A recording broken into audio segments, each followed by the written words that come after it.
বিহুৰ বতৰত যুদ্ধা গাড়ী বিচাৰি আছে, আপোনালোকে যুদ্ধা গাড়ী লৈ আনিছোঁ 5.5 লাখ টকাত।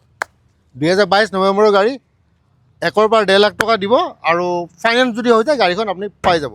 5.5 লাখ টকা যোদ্ধা, মানে ইংৰাজীত যাক কয় যোদ্ধা, অসমীয়াত যোদ্ধা কয়, ইংৰাজীত যোদ্ধা কয়। তো মাত্ৰ 5.5 লাখ টকাত এইখন গাড়ী আপোনালোকে লৈ যাব পাৰিব 2022 নৱেম্বৰ।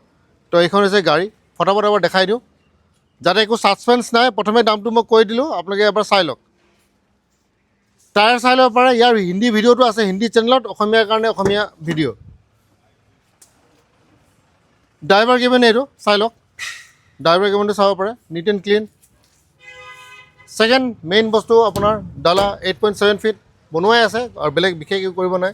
পিছৰ টায়াৰটো চাব পাৰে, 16 ইঞ্চি টায়াৰ, 8 ফুট 7 ইঞ্চি লম্বা আৰু এইপিনে মোটামুটি 5 ফুট 8 ইঞ্চিমান হ'ব বেক চাইড। পিছৰ চাইডটো 1700 কিলো আপোনালোকে লৈ যাব পাৰে, 1700 কিলো, 1700 কিলো আপোনালোকে ধুনীয়াকৈ লৈ যাব পাৰে, কোনো সমস্যা নাই। আৰু এবাৰ এইটো চাইড দেখুৱাওঁ, সুন্দৰ টায়াৰ, চাৰিওফালৰ পৰা দেখাইছোঁ যাতে আপোনাৰ সন্দেহ নাই।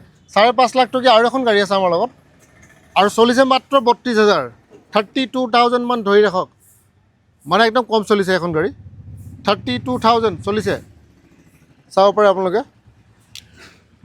32,000 চলিছে।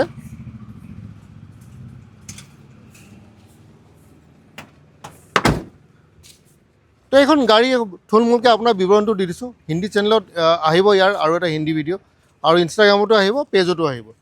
আকৌ এবাৰ ৰিপিট কৰি দিওঁ, 2022 নৱেম্বৰৰ গাড়ী, সুন্দৰ গাড়ী, যোদ্ধা 1700, ঠিক আছে। আৰু দাম ৰখা হৈছে মাত্ৰ 5.5 লাখ টকা। তো বিহুৰ বতৰত খুবেই সুন্দৰ। এখন যদি নতুন গাড়ী কিনিব যায়, মোটামুটি কাগজ পাতি লৈ 4.5 মান পৰে, চব লৈ পিনে। কিন্তু ৰেজিষ্ট্ৰেশ্যনৰ খৰচা আছে, ৰেজিষ্ট্ৰেশ্যন মোটামুটি 60,000 মান খৰচা হয়। সৰু গাড়ীত 40,000, ডাঙৰ গাড়ীত 60,000 টকা। তাৰপিছত ইঞ্চুৰেঞ্চ আছে, এইবোৰ টেক্স আছে। তো আমি আপোনাক চব ঠিক মানে একদম চব কৰাই পিনে 5.5 লাখ টকাত এখন গাড়ী আমি দিম।